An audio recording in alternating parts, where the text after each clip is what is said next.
षोडशः पाठः ब्रह्मवादिनी मैत्री यानी वेदों का अध्यापन कराने वाली मैत्री। ये एक गद्य विधा है। प्राचीन कालादेव स्त्रीणाम आदर लोके विदिते। प्राचीन काल से ही स्त्रियों का आदर संसार में होता रहा है। वैदिक काले उपनिषद काले च आस्ताम अध्ययनस्य उत्तमा व्यवस्था आसीदेव। वैदिक काल में और उपनिषद काल में उनके अध्ययन की व्यवस्था उत्तम थी। उपनिषद काले स्त्री शिक्षाया महत्वम अधिकतम आसीत्। उपनिषद काल में स्त्री शिक्षा का महत्व अधिक था। ताः वेद अध्ययनम अपि कुर्वन्ति स्म, और वे वेदों का अध्ययन भी करती थीं। तासाम उपनयन संस्कार अपि भवति स्म, और उनका उपनयन यानी कि यज्ञोपवीत संस्कार भी होता था। मध्य युगे परकीयाक्रमणे तासाम स्थिति शोचनीयताम गता, और मध्य युग में दूसरों के आक्रमण से उनकी जो स्थिति थी वह बहुत ही शोचनीय हो गई थी। स्त्री शिक्षाया मार्ग अवरुद्ध अभवत, और स्त्री शिक्षा का जो मार्ग था वह अवरुद्ध यानी कि रुक गया था। परंतु प्राचीन काले तासाम स्थिति उत्तमा आसीत्, परंतु प्राचीन काल में उनकी जो स्थिति थी वह बहुत ही अच्छी थी। नार्यः न केवलम पठन्ति स्म अपितु पाठयन्ति स्म। नारियां न केवल पढ़ती थी बल्कि पढ़ाती भी थी। मैत्री न केवलम शिक्षिता तपस्विनी स्त्री अपितु प्रसिद्धा अध्यापिका ब्रह्मवादिनी च आसीत्। जो मैत्री थी वह न केवल शिक्षित तपस्विनी स्त्री थी बल्कि वह प्रसिद्ध अध्यापिका और वेदों का अध्यापन कराने वाली भी थी। उपनिषद काले तस्याम महती प्रतिष्ठा आसीत्, और उपनिषद काल में उनका बहुत ही सम्मान था। बृहद अरण्यकोपनिषद ब्रह्मवादिन्या मैत्रीय विद्वतया विस्तारेण वर्णम अस्ति, और बृहद आरण्यकोपनिषद में और वेदों का अध्यापन कराने वाली मैत्री की जो बुद्धि थी उसकी बुद्धिमानी का विस्तार से वर्णन है। तामें संक्षेपेण प्रस्तुति पाठो अयम, और उसको ही संक्षेप में इस पाठ में प्रस्तुत किया गया है। भारतीय समाजे नारी सदैव सम्मानार्हा पूजा च अस्ति। भारतीय समाज में नारी सदैव से सम्मानीय थी और उसकी पूजा की जाती थी। अतः एक उत्तम, और इसमें एक उक्ति भी है, उसके बारे में कहा गया है। यत्र नारस्यस्तु पूज्यन्ते रमते तत्र देवता, यानी जहाँ पर नारियों की पूजा होती है वहाँ पर देवता विराजमान होते हैं, देवता निवास करते हैं। यत्र तास्तु न पूज्यन्ते सर्वास्तत्रफला क्रिया, और जहाँ पर नारियों की पूजा नहीं होती यहाँ पर यानी कि जहाँ पर नारियों का सम्मान नहीं होता है वहाँ पर उन लोगों के सारे काम असफल होते हैं। यत्र नारीणाम आदर भवति तत्र देवता स्वयं निवसन्ति, जहाँ पर नारियों का सम्मान होता है वहाँ पर देवता स्वयं निवास करते हैं। परम यत्रता अपमानिता भवन्ति तत्र सर्वाणि कार्याणि विफलानि भवन्ति, और जहाँ पर नारियों का अपमान होता है वहाँ पर उनके सारे कार्य विफल होते हैं। भारते वैदिक काले उपनिषद काले च नारी शिक्षिता आसीत्। भारत में वैदिक काल में और उपनिषद काल में नारी शिक्षित थी। सा न केवलम अध्ययनम अपि सूक्त रचना अपि करोति स्म, वह न केवल अध्ययन करती थी बल्कि वैदिक सूक्त यानी होता है मंत्रों की भी रचना करती थी। वैदिक काले अपाला घोषा विश्ववारा मैत्री एतादृशस्य ब्रह्मवादिन्य आसन। वैदिक काल में अपाला घोषा विश्ववारा मैत्री आदि इन नामों में इन्हीं ने ऐसे ही वेदों का इन्होंने अध्यापन कराने वाली ये स्त्रियां थीं। उपनिषद काले ताः जीवन विषयकम जगद्विष्कंज ज्ञानम अधिगंतुम इच्छन्ति स्म। उपनिषद काल में वे जीवन के विषय में और संसार के विषय में जानना चाहती थी। उपनिषद काले वेदाध्ययनस्य कृते तासाम उपनयन संस्कार अपि क्रियते स्म, और उपनिषद काल में वेदों के अध्ययन के लिए उनका उपनयन संस्कार भी किया जाता था। पुराकल्पे तु नारीणां मौञ्जी बंधन मिष्यते इत्येन स्मृति विवेचन तद ज्ञायते। पहले स्त्रियों का यज्ञोपवीत संस्कार होता था। यज्ञोपवीत होता है यानी कि जनेऊ संस्कार। तो पहले स्त्रियों का यज्ञोपवीत संस्कार भी होता था। इस स्मृति के वाक्य से भी यह ज्ञात होता है। याज्ञवल्क्य भार्याद्वयम् आसीत्। याज्ञवल्क्य की भार्या यानी होता है पत्नी। याज्ञवल्क्य जो थे वो ऋषि थे। तो याज्ञवल्क्य की 2 पत्नियां थीं, कात्यायनी मैत्री च, मतलब कात्यायनी और मैत्री। कात्यायनी गृहं करकुशला आश्रम व्यवस्था पश्यन्ति स्म। जो कात्यायनी थी वह घर के काम में कुशल थी और आश्रम की व्यवस्था देखती थी। मैत्री आध्यात्मिक रुचि संपन्ना वेदा अध्ययनम शास्त्र चर्चा च कुर्वती आसीत्। और जो मैत्री थी वह आध्यात्मिक रुचि वाली थी और वेदों के अध्ययन और शास्त्रों की चर्चा करती थी। महाराज जनकः तस्याः पाठित्यम् अध्ययनं कौशलं सीताम् अध्यापितुं तां नियोजितवान्। और जो महाराज जनक थे, जनक जो सीता के पिता, तो महाराज जनक ने उनको यानी कि मैत्री को ज्ञान और अध्यापन की कुशलता को जान करके उन्होंने सीता को पढ़ाने के लिए मैत्री को नियुक्त किया। मैत्री सीताय वेदानां संस्काराणां इंद्रिय निग्रहस्य च ज्ञानम दत्तवती। और मैत्री ने सीता को वेदों के संस्कारों का और इंद्रियों के संयम का ज्ञान दिया। इंद्रियों का संयम यानी इंद्रियों को अपने कंट्रोल में रखना, बस में रखना, इसका ज्ञान उन्होंने दिया। एतादृशेन अध्यापेन दृढ़ संस्कारे च सीता स्वजीवने संकटकाले अपि न विचलिता अभवन्। और इनके द्वारा इस प्रकार से अध्यापन में से और दृढ़ संस्कारों से सीता जो है वो अपने जीवन में जो संकट के समय थे उसमें भी वह विचलित नहीं हुई। एकदा याज्ञवल्क्य मैत्री कात्यायनी च आहूतवान तथा उक्तवान। एक बार याज्ञवल्क्य ने मैत्री और कात्यायनी को बुलाया और कहा, अद्य अहम गृहस्थ आश्रमं त्यक्त्वा संन्यास आश्रम स्वीकरोमि। कि आज मैं गृहस्थ आश्रम को छोड़कर संन्यास आश्रम ले रहा हूँ। हम गमनांतरम युर्वो मध्य कलह माँ भवतु। और माँ यानी होता है नहीं, तो मेरे जाने के बाद तुम दोनों के बीच में झगड़ा नहीं होना चाहिए। अतः संपत्ति विभाजनम कृत्वा एव गच्छामि। इसलिए संपत्ति का विभाजन करके ही जा रहा हूँ। इति ऐसा उन्होंने कहा।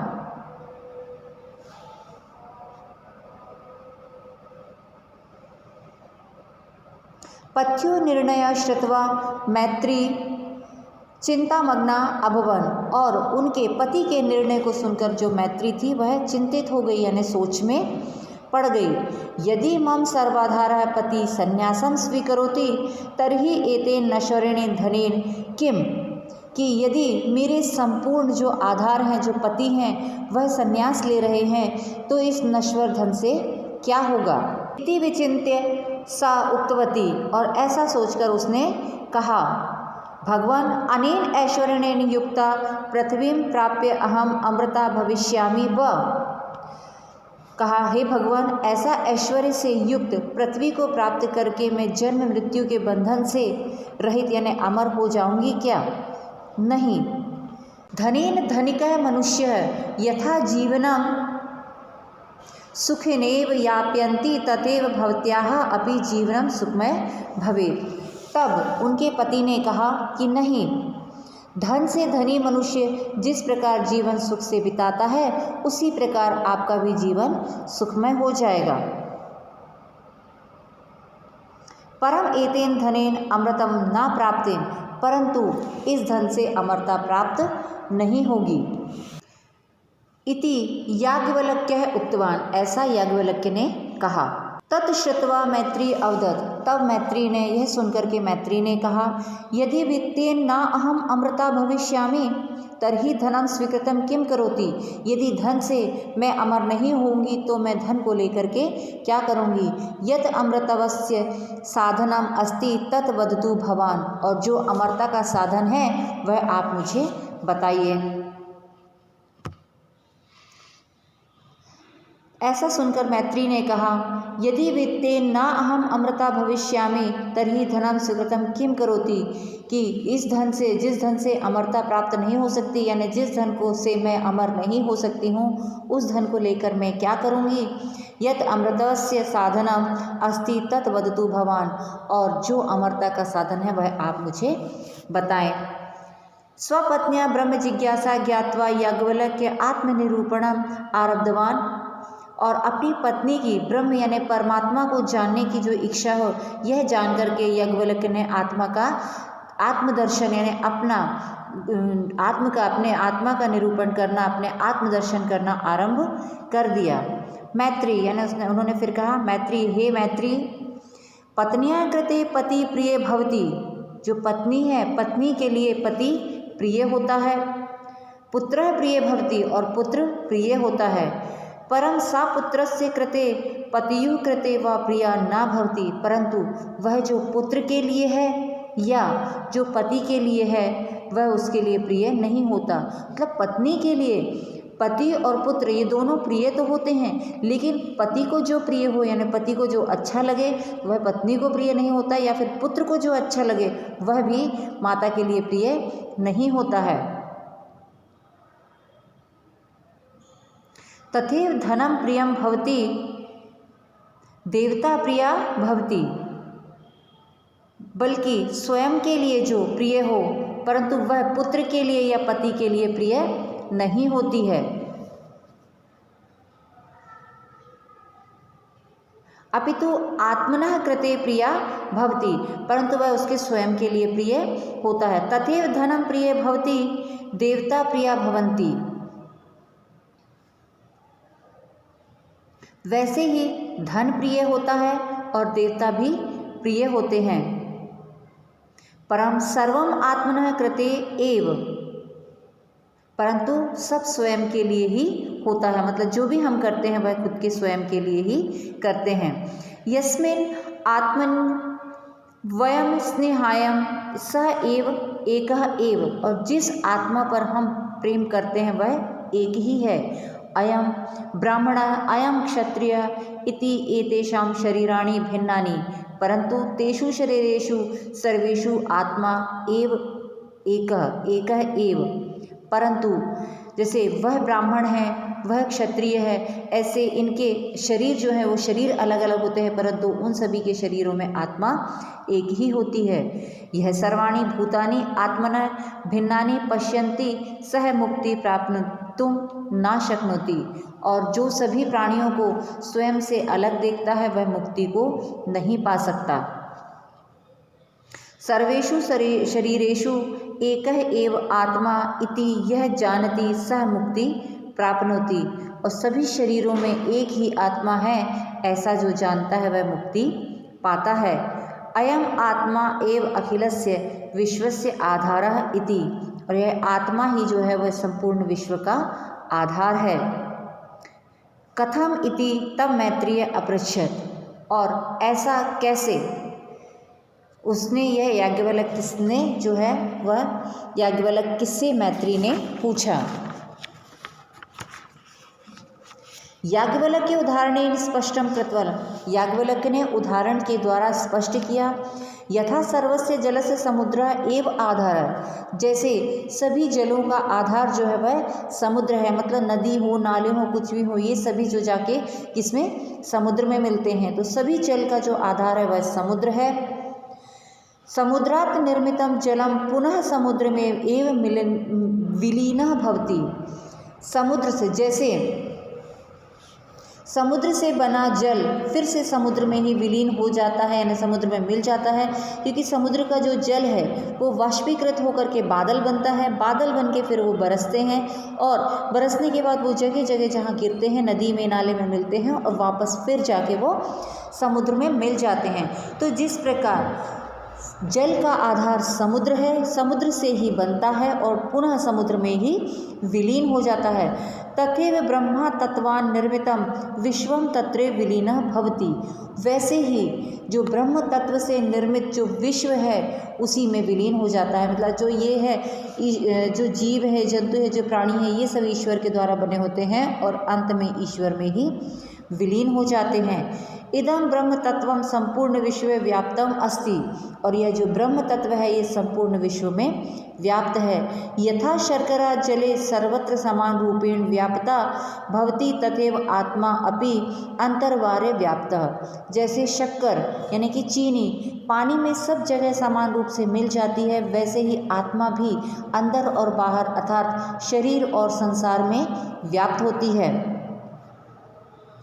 अयम आत्मा सर्वेषाम देहे तिष्ठति। और यह आत्मा जो है वह सभी के शरीर में रहती है। देह नश्वर, शरीर नाशवान है। यथा सह देहे तिष्ठति तदा तस्य भिन्नानि नामनि सन्ति। जब तक यह आत्मा शरीर में रहती है तब तक उसके अलग अलग नाम होते हैं। देहनाशादंतरम आत्मा देहात बहिर्निर्गच्छति। और शरीर के नष्ट हो जाने के बाद यह जो आत्मा है यह शरीर से बाहर निकल जाती है। तदा तस्य कापि संज्ञा नास्ति। और तब उसका कोई भी नाम नहीं होता है। सह न नश्यति। और वह कभी भी नष्ट नहीं होती है। तत्र विकाराः अपि न भवन्ति। और उसमें कोई भी विकार यानी कि कोई भी दोष नहीं होता है। एकमेव अद्वितीय है परम ब्रह्मा। एक ही है अद्वितीय यानी जिसके समान दूसरा कोई भी ना हो, वह ही परम ब्रह्म है। यदा तस्य ज्ञानम भवति तदा सर्वम विदितम भवति। और जब उसका ज्ञान होता है तब संपूर्ण ज्ञान हो जाता है और अमरता प्राप्त हो जाती है। अमृतम च प्राप्ते। और तभी अमरता प्राप्त होती है। अस्य अमृतवस्य साधनम किम। अब इसके बाद फिर मैत्री का प्रश्न होता है कि इस अमरता का साधन क्या है। इति मैत्री अपृच्छत। ऐसा मैत्री ने पूछा। तथा याज्ञवल्क्य उक्तवान। तब याज्ञवल्क्य ने कहा आत्म साक्षात्कार एव अमृतस्य साधनम। आत्म यानी स्वयं, स्वयं को जानना, स्वयं का साक्षात करना, स्वयं को साक्षात करना, स्वयं को जानना ही अमरता का साधन है। इति ब्रह्म निरूपणम कृत्वा याज्ञवल्क्य संन्यासम स्वीकृतवान। और ऐसा ब्रह्म का निरूपण करके याज्ञवल्क्य ने संन्यास ले लिया। एवं ब्रह्मवादिनी मैत्री याज्ञवल्क्यात् ब्रह्म ज्ञानम प्राप्तवती। इस प्रकार वेदों का अध्यापन करने वाली मैत्री ने याज्ञवल्क्य से ज्ञान प्राप्त किया। नास्ति कुत्रचित एतादृशी ब्रह्मवादिनी स्त्री या धनम विहाय ब्रह्म ज्ञानम इक्षति। कहीं भी ऐसे वेदों का अध्यापन करने वाली स्त्री नहीं है जो धन को छोड़कर ब्रह्म ज्ञान को चाहती हो। अतः मैत्री भारतीय संस्कृति आदर्शभूता। इसलिए जो मैत्री है वो भारतीय संस्कृति में एक आदर्शभूत है, मतलब उनका आदर्श दिया जाता है।